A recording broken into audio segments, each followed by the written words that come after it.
City તરીકે ઓળખાતા સુરત શહેરમાંથી એક શરમજનક ઘટના સામે આવી છે। શહેરના વેડ રોડ વિસ્તારમાં આવેલી આનંદ પાર્ક સોસાયટીમાં વસંત પંચમીના સરસ્વતી પૂજાના પવિત્ર અવસર પર આયોજિત એક કાર્યક્રમમાં ભક્તિને બદલે અસભ્યતા પીરસવામાં આવતા સ્થાનિકોમાં ભારે રોષ જોવા મળ્યો હતો।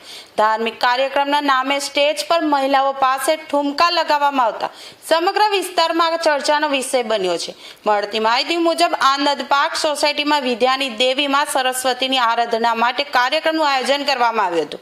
જો કે ભક્તિમય માહોલને બદલે આયોજકોએ સ્ટેજ પર વિભત્સતાનો વર્વો નમૂનો રજૂ કર્યો હતો।